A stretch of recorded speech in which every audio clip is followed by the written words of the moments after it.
인사할 때 안녕하십니까 하면 그 안녕하십니까에 내포되어 있는 의미가 뭡니까? 건강하냐 하는 말입니까? 잘 사는다는 말입니까? 저도 그렇고 여러분도 아마 그럴 겁니다. 그리스도인으로서 안녕하십니까 인사할 때 하나님의 평강 가운데 잘 지내셨냐 아니면 하나님의 공급하심으로 잘 지내셨습니까 하는 의미가 내포되어 있다고 생각합니다. 제가 안녕하십니까 할 때는 그런 게 들어있습니다. 또 깊이 더 들어가서 안녕하십니까 할 때 이스라엘 백성들이 말하는 것처럼 샬롬이라는 말은 하나님이 모든 것을 충족시키는 그런 복이 여러분이 임하기를 원합니까? 임하기를 원합니다 하는 그런 의미도 들어있습니다. 그런 의미를 우리가 갖고 표현상 안녕하십니까 라고 할지라도 거기에 내포되어 있는 의미를 우리가 잊어서는 안 된다고 생각합니다. 그래서 가능하면 그런데 원하지 않는 것입니다. 우리가 그냥 샬롬이라고 인사하면 훨씬 더 좋겠다 그런 생각이 듭니다. 하나님이 모든 곳의 공급자이신데 그 복을 여러분들이 누리시기를 원한다 그런 의미입니다. 오늘은 고린도전서 10장 14절에서 22절에 있는 말씀까지 보겠습니다. 우상숭배에 대한 이야기입니다.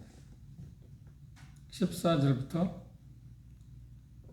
22절입니다. 한 절씩 교독하겠습니다. 제가 먼저 고린도전서 10장 14절 읽겠습니다. 그런즉 내 사랑하는 자들아 우상숭배하는 일을 피하라.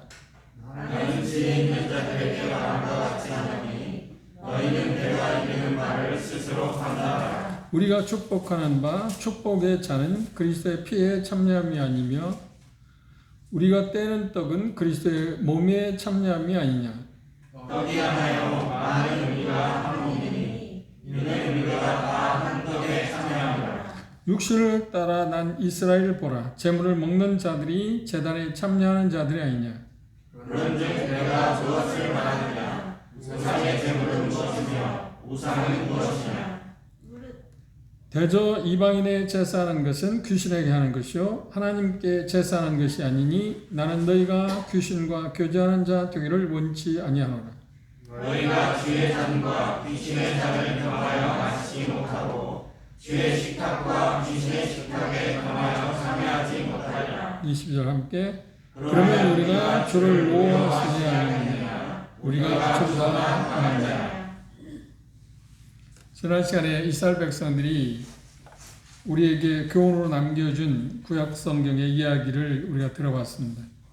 그런데 거기 나오는 그 내용 가운데 특별히 간음했다, 그리고 주를 시험하다, 원망하다가 멸망당한 일들을 이야기했는데 여기 이어서 바로 뭐라고 하냐면 내 사랑하는 자들아 우상 숭배하는 일을 피하라. 그러니까 고린도 지역에는 당시 우리가 그 문안에서 본 것처럼 우상을 섬기는 그 엄청난 신전이 있었습니다. 그리고 그 제사와 아울러서 어떤 일이 있다고요? 그렇죠.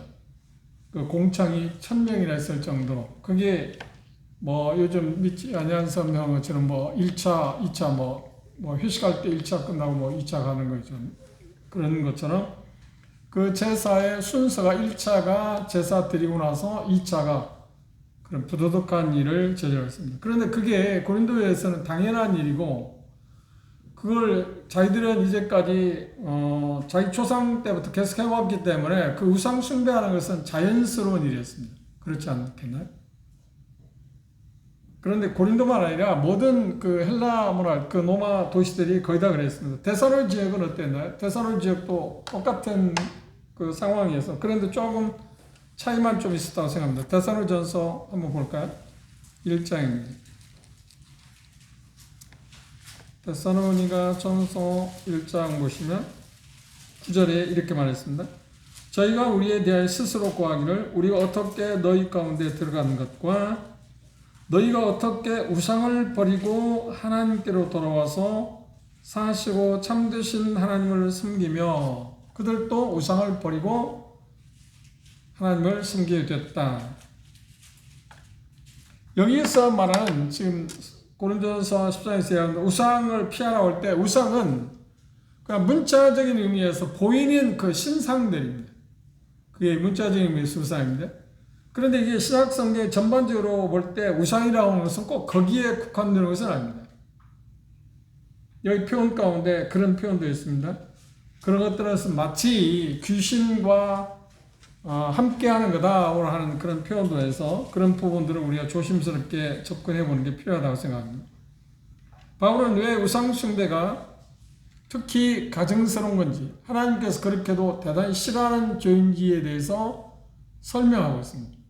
그런데 우리가 상식적 생활할 때 고린도 그 문화를 잘 모르면 이 사람들이 무슨 우상 숭배에 대해서 이야기를 했을까 생각할 수 있습니다. 그런데 문화를 알면 이 말이 그들에게 있어서 대단히 문제되는, 그러니까 구원받고 나서도 여전히 옛 습관이 그들을 지배하고 있기 때문에 그 우상을 아무렇지 않게 생각했습니다.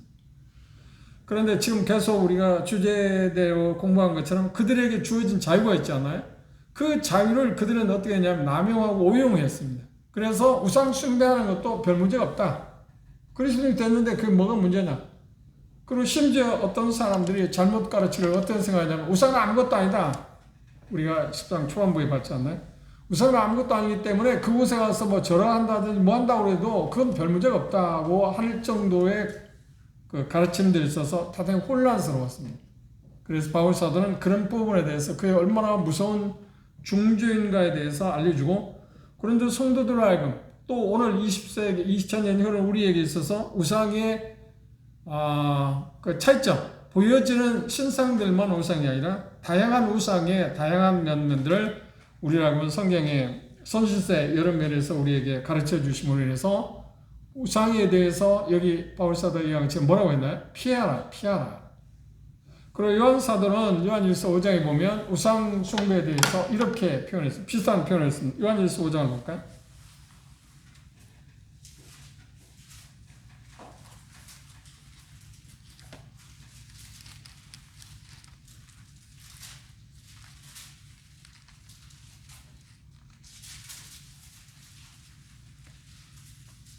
요한일서 5장 끝절에 21절에 보면 자녀들아 너희 자신을 지켜 뭐라고요? 우상에서 멀리하라. 그러니까 피하라, 멀리하라. 물론 요한사도가 이야기하고 있는 우상을 멀리하라고는 의미하고 여기 고린도전서 10장에 바울사도는 우상을 피하라고 하는 말의 의미는 약간의 차이가 있습니다. 그런데 거의 대동소이한 이야기입니다. 우상에 대해서 하나님은 우리의 말씀하기를 그건 피하고 멀리하는 길밖에 없다. 다른 방법은 없다. 그렇죠? 음행에 대해서도 하나님 뭐라고 했나요? 방법이 하나님이 제시한 방법은 피하는 거라고 말씀한 것처럼 우상도 마찬가지입니다. 근데 여기 보면 고린도 교회는 어떤 것에 문제가 있으냐면 우상에게 가서 그 절하고 경배하고 하는 것도 있지만 더 중요한 것이 뭐냐면 그 우상에다 제물을 드리는 일에 가서 그들과 함께 먹고 마시는 문제가 있었습니다. 쉽게 얘기하면 그 우상에 가서 직접 절은 하지 않았지만, 그렇죠? 절하는 것까지는 양심의 문제가 되었단 말입니다. 절하지 않았지만 그곳에 참여해서 함께 먹고 마시는 것은 괜찮다고 생각해요. 그게 자유다. 그래서 바울서는 이 말씀 가운데서 그게 얼마나 모순인가, 잘못된 일인가, 그것은 곧 우상숭배와 다른 게 없다 라고 하는 이야기를 지금 이야기하고 있습니다. 우상숭배, 우상에 대해서 우리가 1차적으로 정리를 할 필요가 있습니다. 정의를 내려야 할 게 있습니다. 이 본문에서 우상은 보여지는 대로 신상입니다. 그래서 사람이 만든 수곡물, 그거의 형태가 어떤 것이든 간에, 그런데 우리 문화에서 보는 것처럼 뭐 부처상이라든지 뭐 그런 것들만 우상이 아니라 우리가 어떤 여행을 하다 보면 돌탑을 쌓는 것도 있잖아요. 그리고 뭐 어떤 동네 가면 그 선왕당 같은 것도 있잖아요. 그런 모든 것들이 다 우상과 연결되어 있어요. 꼭 어떤 사람이 만든 수곡물에 가서 절하고 뭔 경배한다, 뭐 그런 것만 우상 숭배하는 게 아니고 그런 잡다한, 그러니까 토속적인 신앙들, 그런 것들을 총칭해서 다 우상이라고 이야기할 수 있습니다. 그래서 먼저 오늘 시간에 우리가 우상에 대해서 그 분명한 정의를 내리는 게 필요합니다. 1차적인 것은 보이는 것들입니다. 그렇죠? 그리고 보이지 않는 것들 가운데 우상이 있는데 그게 뭐냐면 하나님을 신뢰하지 않고 하나님 우리 모든 필요를 채우실 수 있다고 하는 것을 믿지 못하고 다른 어떤 대용품을 찾게 될 때 그것이 곧 뭐라고요? 그것도 우상입니다. 현대인의 우상은 바로 이것입니다. 그렇죠? 이게 가장 큰 우상입니다. 그걸 예수님께서 마태복음 6장에서 뭐라고 하냐면 하나님과 재물을 겸하여 섬길 수 없다. 섬긴다고 하는 말은 하나님을 경배하고 예배하고 또 물질도 예배하는 것과 관련해서 그렇게 이야기해요. 물질이 하나의 뭐가 된다고요?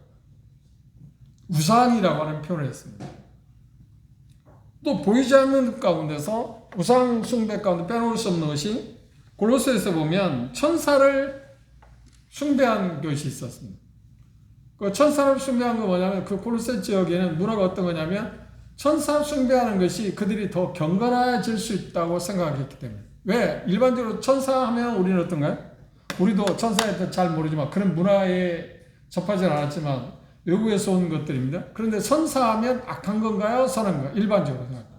그래서 선한 거다. 그래서 그 천사를 숭배하면 어떤 도움을 받을 수 있다고 생각하는 데서 골로새 지역에서는 그 천사 숭배하는 게 있었습니다. 그것도 여전히 우상입니다. 그리고 죽은 자를 예배하는 것. 죽은 자 예배하는 건 뭘까요? 시편 한번 볼까요?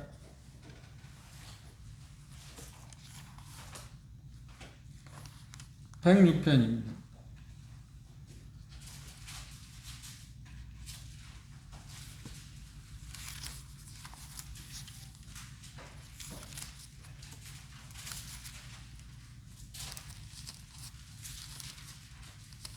시편 106편 28절 29절 106편 28절 29절 저희가 또 바알보울과 연합하여 죽은 자에게 제사한 음식을 먹어서 그 행위로 주를 경록케 함을 인하여 재앙이 그 중에 유행하였다. 여기 보면 뭐라고 하냐?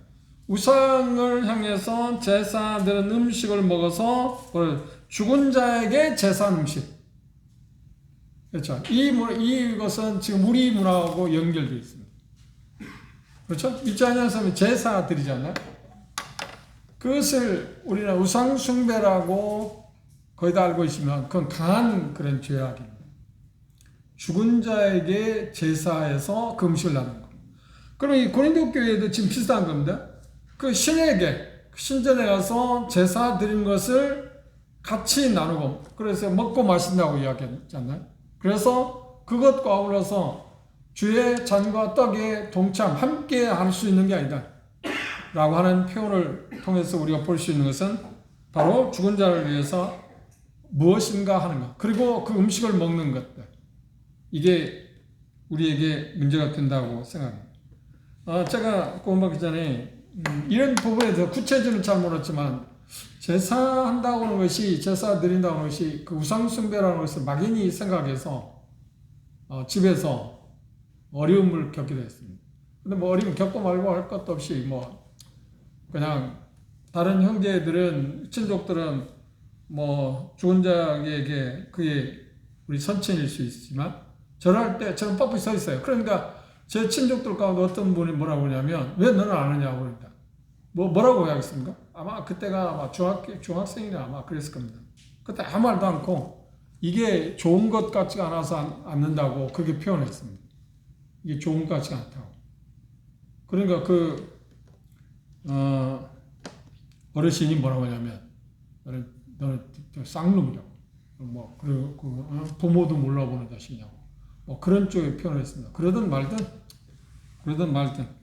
그런데 나중에 그런 부분에 대해 자세히 알고 나서 좀 그분을 만나서 그걸 좀 설명해 줬으면 좋았을 텐데 하는 그런 아쉬움이 있지만 제가 그런 걸 잘 모르니까요. 그 죽은 자를 위해서 음식을 같이 먹는 것들, 그것도 우상숭배라고 하는 것.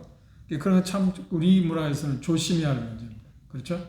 그 다음 또 어떤 게 있냐면 여기 표현 가운데서 우리 마음의 최고의 어떤 충성, 그러니까 우리가 누군가를 섬긴다. 그러니까 데살로니가 지역 성도들 그랬죠. 우상을 섬기는 데서 하나님을 섬기러 우상을 버리고 하나님을 섬기러 돌아왔다고 하잖아요. 이게 우상을 섬기다 이제 하나님을 섬기게 됐잖아요. 근데 하나님을 섬기는다고 하는 말은 그분이 최고의 충성을 한다는 말입니다.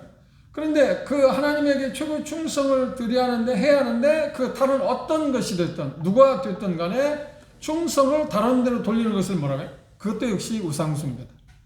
그것도 우상숭배다. 그리고 골로새 3장 15절에 보면 탐심도 우상숭배라고 그랬어요. 그런데 이 부분에 대해서 우리는 참 조심해야 합니다. 우상숭배라고 할 때 이 부분을 우리가 생각지 않지 않나요? 탐심, 과도한 음식, 더 갖고자 하는 마음이 우상숭배다. 그런데 이 부분은 우리는 그 신상들에게 절언하지 않지만 이 마음은 우리는 자주 가질 수 있지 않나요? 그렇죠. 탐심. 이게 얼마나 무서운 것인가 하는 것을 우리가 생각해 봐야 합니다.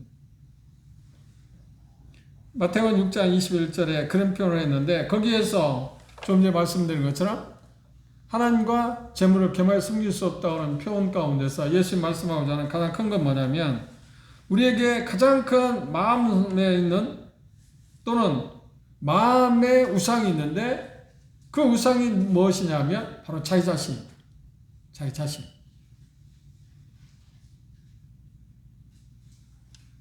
우리가 이 부분을 좀 지나쳐버려서는 안 돼요.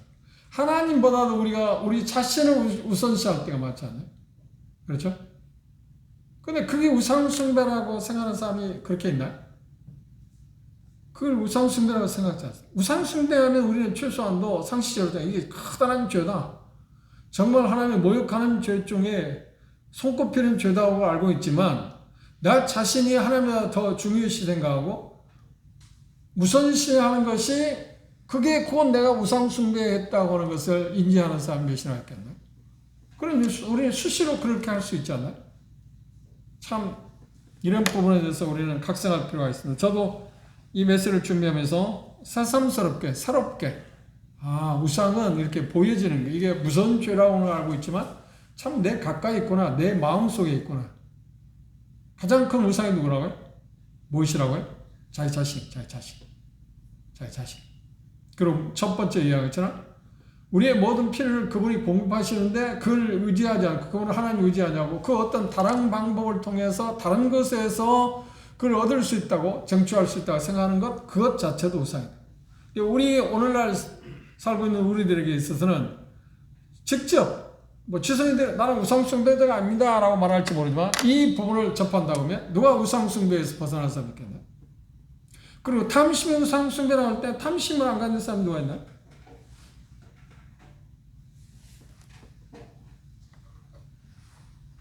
단순히 문자적인 의미에서 우상만 생각해서는 안 됩니다. 그리고 빌보스 3장 18절 19절에 보면 지나친 욕망 그리고 정욕이라고 표현했습니다. 그것도 역시 우상이다. 탐심과 비슷한 이야기입니다. 그런데 이 말씀에서 바울사는 세 가지나 했습니다. 우상숭배는 모순이다. 우상숭배 모순이라는 말은 무슨 이야기냐면 그곳에 가서 신전에 가서 절한다, 예배한다, 제사 드린다 하는 것을 이야기하는 게 아니라 지금 고린도 성도는 거기까지는 나가지 않지만 뭐라고요? 그들과 함께 제사 드린 사람들과 함께 제사 음식을 같이 먹고 마시는 일을 했다는 겁니다. 그렇죠?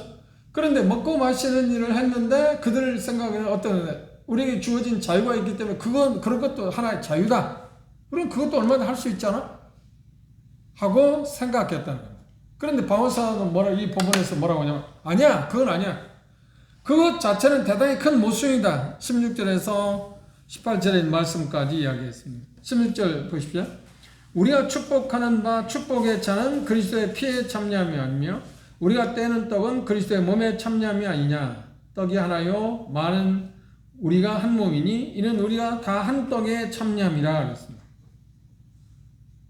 왜 느닷없이 우상숭배에 대해서 이야기하다가 먹고 마시는 잔과 이 몸에 대해서 이야기했을까요? 지금 이야기하는 것은 그런데 성도들이 제사 드린 음식을 먹고 마시는 일을 했기 때문에 그렇습니다. 왜 그러냐고요? 그게 자유라고 생각해요. 그리스도인들이 주어진 자유다. 이게 죄가 아니야. 우리는 이런 것도 할 수 있어. 어떤 면에서 우리가 지난번 공부했잖아. 그래, 과신한다고 했잖아. 나는 강한 사람이야. 그래서 맨 끝절에 너희들이 하나님보다 강하냐? 도대체 그 말은 뭔가요?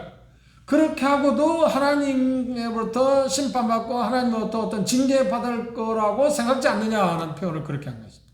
하나님보다 너희들 강하냐.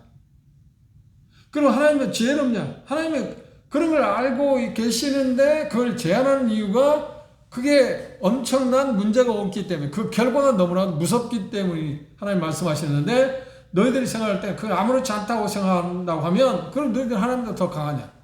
하나님의 심판에 대해서 하나님의 어떤 징계에 대해서 그렇게 생각할 만큼 당당하냐? 그렇게 큰 사람이냐? 그렇게 힘 있는 사람이냐? 하나님보다 더 능가할 수 있는 힘이 있느냐?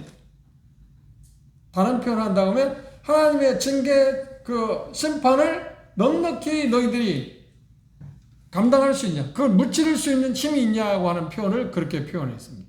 예, 강한 표현입니다. 우상숭배가 모순이라고 하는 이야기를 지금 이야기했습니다. 축복의 잔은 우리가 이제 긍정적인 이야기를 하겠습니다. 축복의 잔, 떡게 잔에 참여하는데 축복의 잔에 어떤 거냐면 여기 보면 식사가 끝난 후에 예수 그리스도에서 만찬에 대해서 제정하실 때 잔을 나눴잖아요. 그런 잔은 1차적으로 이제 잔은 그 유월절 음식에서 1차, 2차, 3차에 걸쳐서 잔을 나눴답니다. 그런데 축복의 잔은 마지막 세 번째 잔에 대해서요. 마지막 세 번째 잔을 나누면서 이걸 너희끼리 나누라. 이건 곧 뭐라고 했어요? 내 피다고 이야기했어요. 그것에 참여한다는 말은 뭔가요? 그렇죠. 그분과 하나일 뿐만 아니라 그걸 나누는 우리 그리스도 거듭난 사람들이 모두 어떤 거예요? 그분과 하나일 뿐만 아니라 다른 형제 자매들과 하나다. 그렇죠. 그러니까 참여한다고는 자체가 하나 된다고 하는 거예요. 일치라고 하는 거예요. 그럼 귀신의 잔에 참여한다는 말은 뭐는가? 그것과 하나 된다는 말이죠. 그러니까 이 모순이잖아요. 떡과 잔에 참여하면서 또 그것과 귀신의 잔과 떡에 참여한다? 이 모순이라고 하는 이야기예요. 왜? 하나님께 예수 그리스도와 일치되었다면 하나 되었으면 또 다른 형제들과 하나 되었는데 어떻게 귀신과 하나 되고 귀신과 귀신에 드리는 제사 드리는 사람 이방인들과 하나 될 수 있냐? 말도 안 되는 거예요. 그래 모순이다. 그래서 바울사도는 여기 10몇 절입니까? 2절에서 14절 그런데 내 사랑하는 자다 우상 숭배하는 일을 멀려 나는 지혜 있는 자들에게 말함과 같이 한다. 너희들이 지혜가 있잖아. 그것 정도는 분별할 수 있지 않느냐고 이야기했습니다. 그리고 내 말하는 것을 너희들이 스스로 생각할 수 있는 사람이다. 그러니까 판단해봐라. 생각해봐라. 숙고해봐라. 그리고 지금 그 이야기입니다. 이게 모순이냐 모순이냐 그걸 지금 이야기합니다. 이해하셨죠? 떡과 잔은 예수 그리스도께서 주시는 만찬에 만찬해 주는 떡과 잔에 참여한다고 하는 말은 그분의 희생의 대가로 말하면서 우리 주어진 모든 복에 정확히 말하면 그분과 하나 되고 그리고 그걸 나누는 형제의 자매들과 하나라고 하는 일치라고 하는 것을 지금 이야기합니다. 한 몸이잖아요. 한 몸, 한 떡에 나누니까. 그것처럼. 그런데 그렇게 하는 형제 자매들이, 고린도 성도들이, 이제는 귀신의 잔과 먹고 마시는 함께 한다? 겸한다? 겸상한다? 이것처럼 모순이 어디에 있냐? 그럼 너 생각해봐라. 그 이야기를 들을 때, 고린도 성도는 어떻게, 이게 큰 문제구나.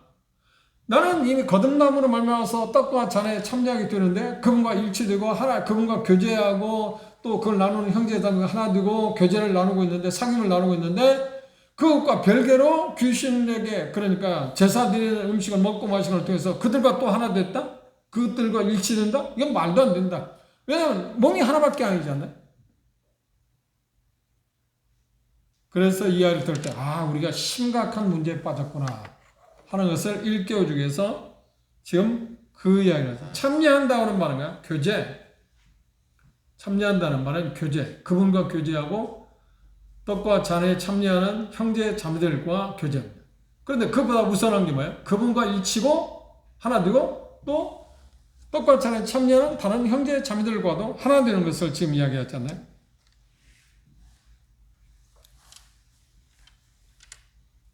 그런데 영적으로 주님과 하나 된 사람이 주님과 교제하는 사람이 주님으로부터 거듭난 형제 자매들과 하나 되고 교제하는 형제 자매들이 고린도 성도들이 이제 귀신의 잔과 떡에 참여하는 그들이 음식을 나눈다고 하는 것은 그들과 하나 된 이와 같기 때문에 이건 대단히 불합리하다. 모순에 빠졌다고 하는 이야기예요.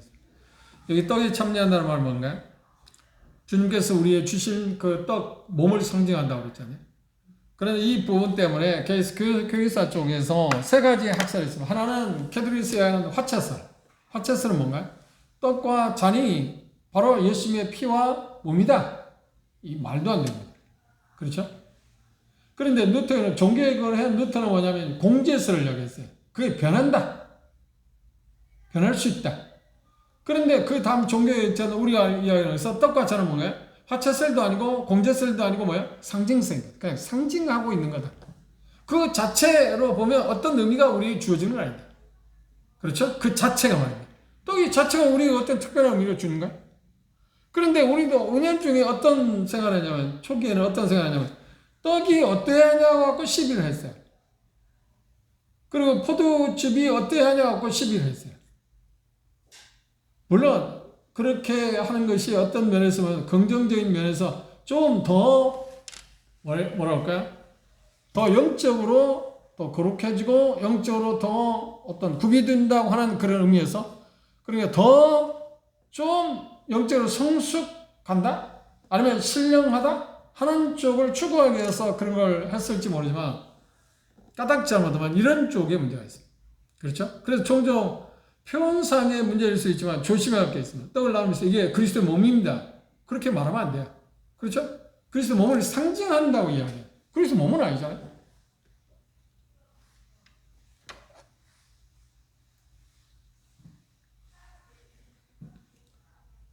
그리고 여기 이제 하나 된다, 연합한다고 하는 의미를 이스라엘 백성들의 예를 들었습니다. 18절에 보면 육신을 따라 난 이스라엘을 보라. 이스라엘 사람 백성들이 제물을 드릴 때 제물을 일부는 어떻게 했냐면 태웠습니다. 그리고 일부는 제사장들이 먹었습니다. 그리고 일부는 어떤가요? 제물 드린 사람이 먹었습니다. 그러니까 하나 일치되었다는, 함께 나눴다고, 뗄래야 뗄 수 없다는 겁니다. 그렇죠? 왜 이걸 지금 구약의 이스라엘 백성들의 사건을 지금 바울사도는 여기서 넣나요? 앞에서 이야기한 것을 다시 한번 구약 성경에서 공증을 받기 위해서 지금 이야기를 합니다. 이스라엘 백성도 그것을 함으로 해서 하나 되는 것처럼 우리는 예수님의 떡과 주시는 떡과 제를 참여함으로 예수님과 하나 됐고 그걸 나누는 형제자매가 하나이고 그리고 그분과 일치되었을 뿐만 아니라 그분과 함께 교제하고 그 떡을 그 잔을 나누는 다른 형제 자매들과 교제를 나누는 사람들인데 어떻게 그런 몸을 갖고 귀신의 잔과 그들이 나누는 그런 재물을, 그 물질, 그런 떡을 먹고 마실 수 있느냐? 그래서는 안 된다. 이게 심각한 모순이라는 것을 읽게 해주고 있습니다. 그 이야기를 들을 때 고린도 성도들, 이게 큰 문제구나. 우리가 미처 몰랐구나. 우리가 아무렇지 않게 생각했지만 이게 자유라고 생각했지만 이게 엄청난 문제가 있구나 하는 것을 알게 되었을 겁니다. 두 번째, 이 본문에서 19절 21절에 보면 우상 숭배는 무엇과 관련이 있다? 귀신과 관련이 있다는 거예요. 이게 우리가 좀 조심해야 합니다. 우상 숭배의 배후에는 반드시 뭐가 있다고요? 사단이 있고 사단은 그의 졸개들 귀신을 통해서 믿지 않는 사람들, 우리들의 마음을 홀리고 있습니다. 그리고 우상 숭배는 반드시 배경에 누가 있다고요? 귀신과 연합되어 있다는 겁니다. 그럼 우리는 그렇게 생각하지 않아요. 그 배후에는 반드시 귀신이 역할을 하고 있다. 이게 귀신의 왕은 사단이니까 사단이 그런 걸 통해서 이야기하고 있다고 이야기. 그러면 19절 보십시오. 그러니 내가 무엇을 말하냐? 우상의 제물은 무엇이며 우상은 무엇이라 하느냐? 대저 이방인의 제사하는 것은 귀신에게 하는 것이다. 생각해 보세요. 지금 이 이야기를 들을 때 우리가 반문을 할 수 있는 것처럼 고린도 성도 그러면 우리는 그 신전에 가서 제사할 때 그 신상 아담이라고 하는 여신상에게 할 때 그들은 신상에게 절하고 경배하고 제사를 드리니까 그것 자체에 대해서 한다고 생각했지만 곧 그 배후에는 누가 들었나요? 그들이 볼 때 귀신이 있다. 그러면 제사 드리는 이유가 뭔가요?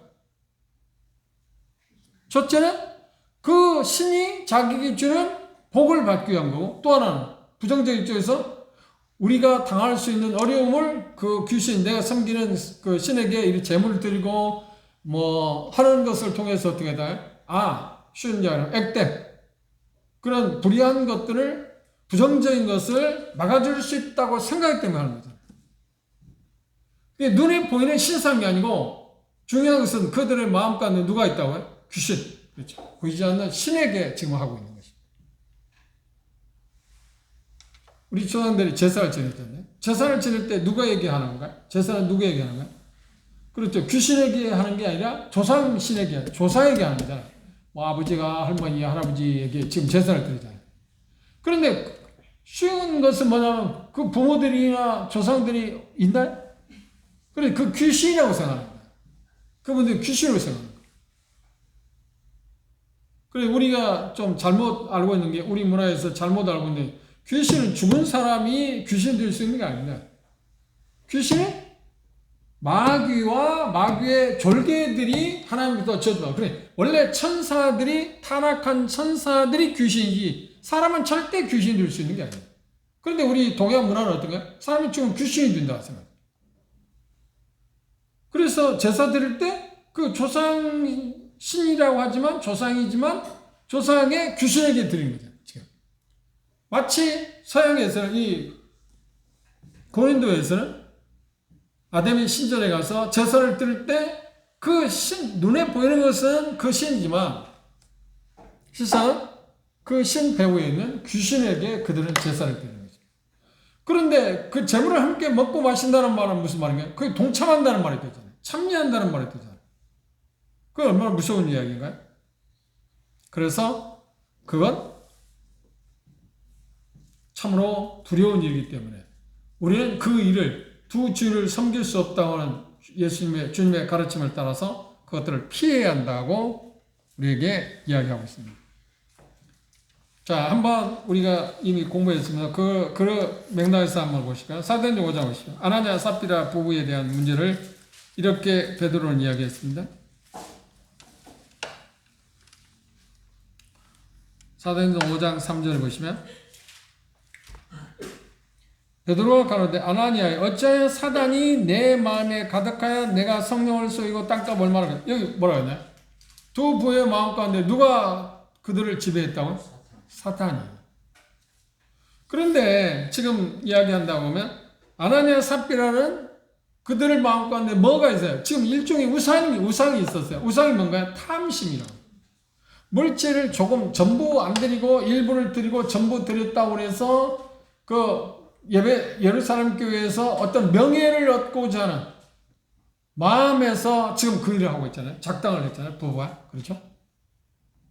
그런데 베드로 뭐냐면 사단이 내 마음에, 그러니까 지금 탐심이라고 하는 것으로 인해서 두 부부는 자기 마음을 누구에게 활짝 열어놓나요? 귀신이, 사단에게 열어놨다.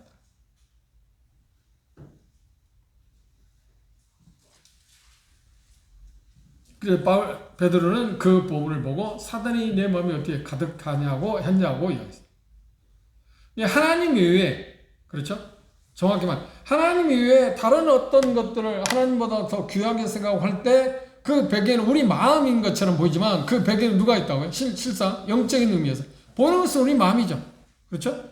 그런데 영적인 의미에서는 뭔가 지배하고 있다고요? 그렇죠? 악령들이 지배하고. 그래서 그것은 곧 무엇과 같다고요? 귀신을 숭배하는 것 같다. 이 점을 우리가 마음 깊이 생각해야 합니다. 우상 숭배는 정말 좋지 않은 것뿐만 아니라 추한 것일 수 있습니다. 그죠? 어떻게 우리가 거듭난 사람들이 귀신과 접할 수 있나요? 귀신을 어떻게 섬기나요? 귀신과 짝을 할 수는 없지 않나요? 그렇죠? 그리고 세 번째 22절에 보면 우상 숭배는 하나님을 모욕하는 일이라고 했습니다. 그걸 다른 말로 하면 하나님의 영광을 가로채는 일. 첫 번째 우상 숭배는 모순이라고 했습니다. 그리고 두 번째는 우상 숭배는 귀신과 관계가 있다고 했습니다. 세 번째는 하나님을 모독하는 일. 하나님의 영광을 가리우는 일. 하나님을 노유하게 하는 일이다. 질투하는 하나님이라고 표현했습니다. 신명기 한번 보십시오.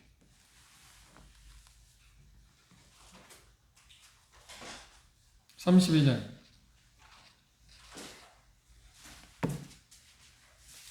신명기 32장 21절을 보십시오.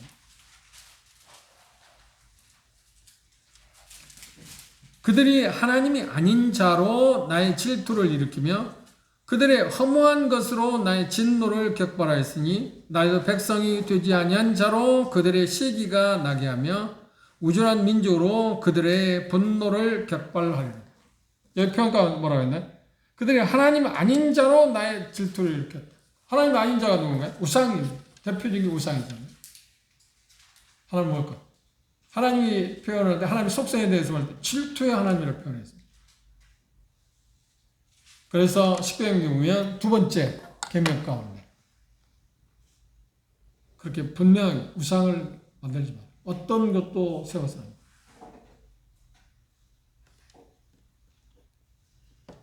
어떤 비판하기 위한 것 봐서 현실이 그렇습니다. 캐톨릭 가면 많은 성상들이 있습니다. 성상들, 성인들, 그렇죠? 그 성상들을 만들어 놓은 이유가 뭘까요?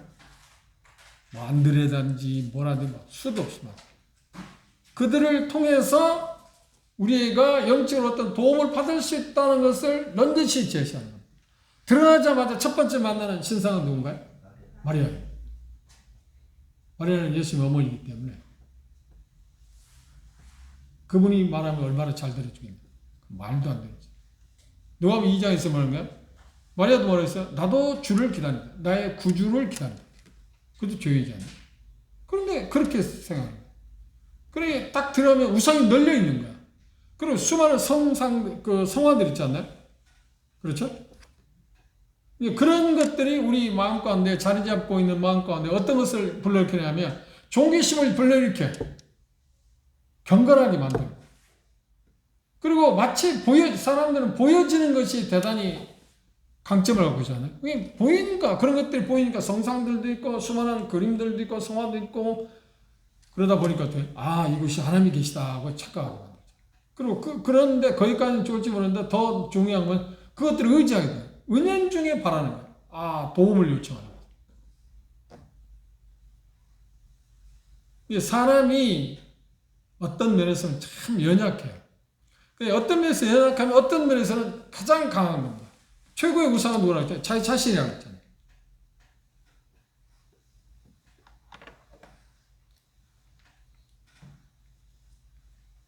그래서 바울사들은 결론적으로 뭐라고 합니까? 21절 보십시오. 너희가 주의 잔과 귀신을 잔을 겸하여 마시지 못하고 주의 상과 귀신의 상에 겸하여 참여하지 못하는 결론을 그랬어요. 모순이기 때문에 그렇다. 그럼 귀신에게 하는 일을 어떻게 동참하겠냐? 그렇죠? 절대로 함께 할 수는 있는 게 아니다. 그리고 결론적으로 22절에 말한 거예요. 그러면 우리가 주를 노여워하시겠냐? 이 말은 그렇게 하게 될 때, 그리고 우상 숭배자들 결과가 무서운 일인데 그것들에 대해서 너희들이 충분히 감당할 수 있다고 자신만만할 수 있냐? 그렇게 강한 자냐?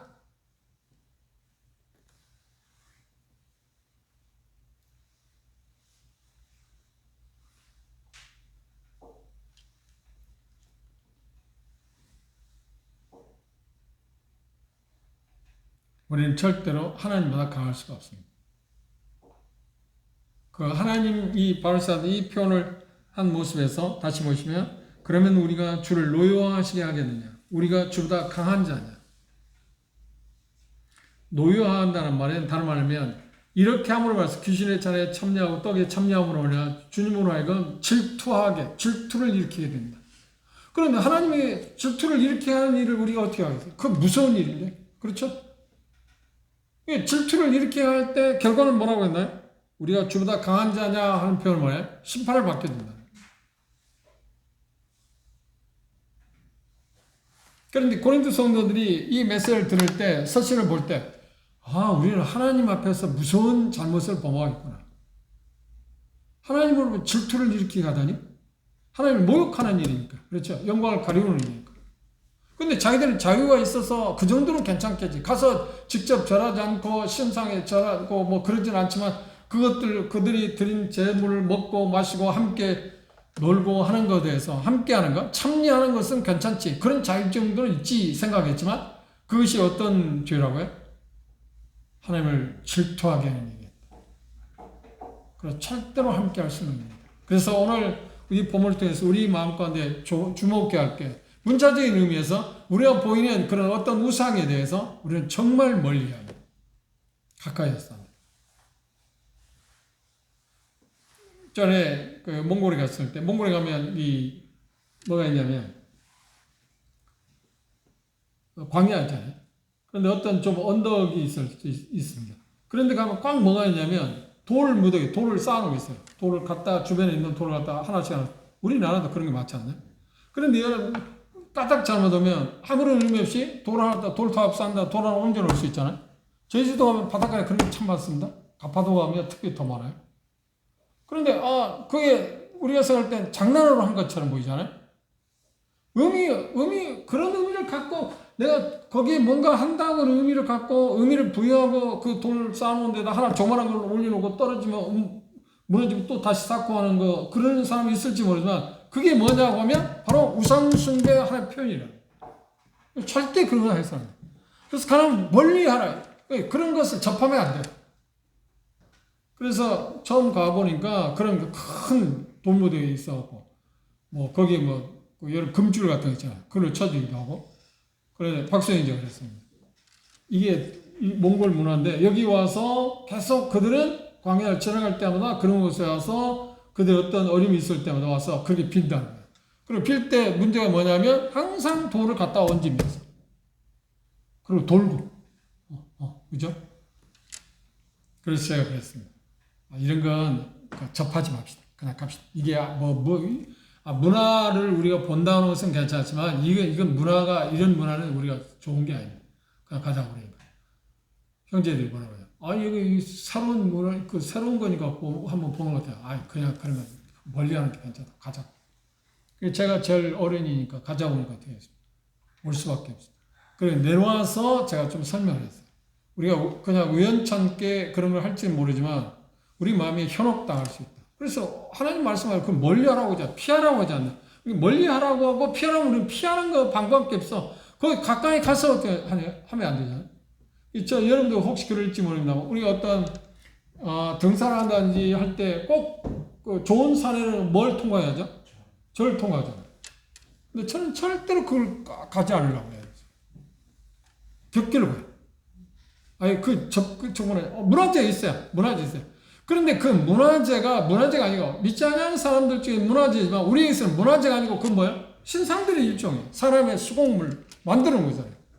귀신을 섬기는 것의 하나의 방법이잖아요. 정말 그런 건 우리는 조심해요. 사소한 것 같지? 아니요, 그렇지 않다. 바울사도 뭐래? 그것 자체가 아무렇지 않은 것처럼 생길지 모르지만 나도 무언적이고 그런 마음을 갖고 있잖아요. 섬기고 어떤 것을 가치를 부여하지 않을지 모르지만 그것 자체가 뭐라고요? 하나님을 질투하게 하는 일이라는 거예요. 무심코한 일. 그래서 하나님의 답은 뭔가요? 우상을 피하라. 요한사도는 뭐라고요? 멀리하라. 이게 답이에요. 그 방법이 그것밖에 없어요. 그래 아예 그런 것을 접근 자체를 금지해요. 그게 지혜로운 것입니다. 그리고 이제 영적인 문자적인 면은 그렇고 영적인 면에서 탐심이랄지 좀 전에 했잖아. 우리에게 필요한 것을 그분이 공급하시는 다른 어떤 것을 누구에게나 어떤 것을 더 추구하고 우리의 충성을 하나님보다 다른 것에 더 충성을 생각한다든지 하는 그 모든 것들은 어떤가요? 그것들이 우상이다. 그래서 그 우상을 우리는 피해야 한다. 그것도 그래 보이는 우상도 피하고 멀리하지만 보이지 않는 우상도 어떻게 멀리하고 피한다. 바울사도 이야기. 왜 그러냐? 결론이 뭐냐? 우상을 섬기는 사람의 결과가 뭐라고요? 그것은 하나님을 질투하게 하고 하나님의 심판을 받기 때문에. 그리고 결론적으로 그런 표현을 계시로 한번 볼까요? 21장.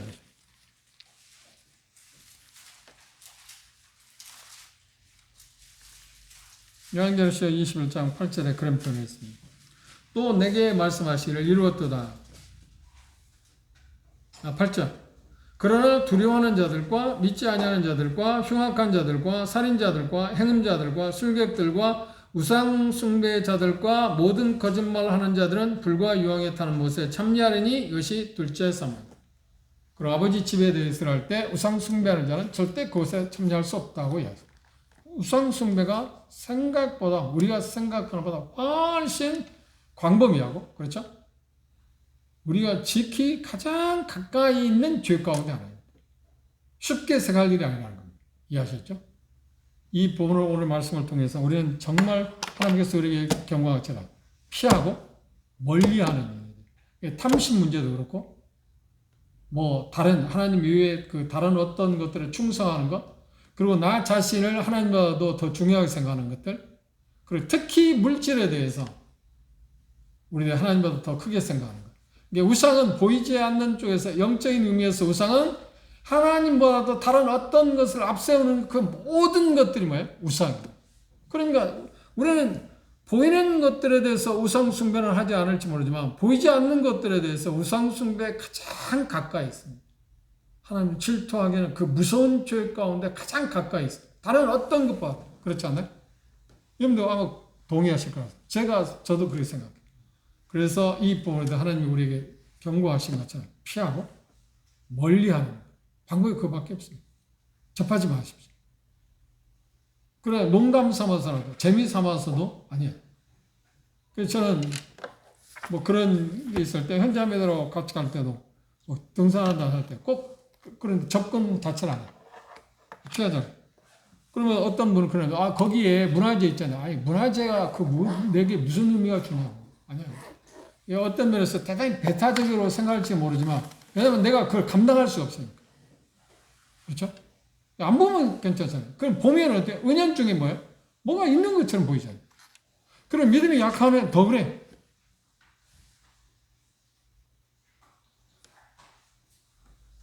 하나님께서 우리에게 주신 이 경고의 말씀, 우상을 피하고 우상을 멀리하라는 말씀을 우리는 새삼스럽게 다시 한번 이 본문을 통해서 우리 자각합시다. 그리고 가장 가까이 가장 큰 죄 가운데 하나는 우상 숭배가 가장 가까이 있다. 쉽게 빠질 수 있다. 그거 나도 모르죠. 나도 모르게 빠져갈 수 있는 게 이 죄잖아요. 그러다 보니까 내가 이 죄가 나쁘다는 거 우리는 알아요. 거듭났기 때문에. 그죠? 그런데 보이지 않는 우상 숭배가 우리 자신에게 너무 가까이 있기 때문에 우리 경각심을 갖고 경성하지 않으면 하나님을 질투하시게 하고, 그리고 결국 우리는 멸망받는 쪽에 가지는 않겠지만 징계를 받을 수 있잖아요. 그렇죠? 그래서 고린도 교회는 11장에 보면, 물론 거기 본문에서는 떡과 잔에 우습게 생각하는 그런 것 때문에 약한 자, 병든 자, 죽은 자가, 잠자는 자가 있다고 그러잖아요. 그런데 이 부분도 똑같아요, 지금. 고린도 교회에 이런 것들이 있었던 것은 하나님 징계가 있었던 거예요. 하나님이 질투하시는 것이 여러 가지 있습니다. 뭐 여러 종류가 있을 겁니다. 그런데 가장 크게 질투하는 게 뭐예요? 그렇지. 하나님 외에 다른 걸 섬기는 것 가장 크게 질투하죠. 이 죄가 가까이 있다. 정말 가까이 있어요. 그리고 쉽게 범할 수 있는 죄입니다. 그래서 이 부분에 대해서 우리는 정말 경각심하고 정말 조심하는 게 필요하다. 다음 시간에 하나님의 영광을 위해서 우리의 자유를 선용해야 할 문제에 대해서 이야기하고 있습니다. 그 부분을 23절에서 11장 1절에 있는 말씀까지 해서 한번 보시면서 묵상해 보시기 바랍니다. 하나님의 영광을 위해서 어떻게 우리가 삶을 살아야 할 건가, 우리 자신을 드려야 할 건가 하는 것을 생각해 보시면 도움이 될 것 같습니다. 기도하고 마치겠습니다.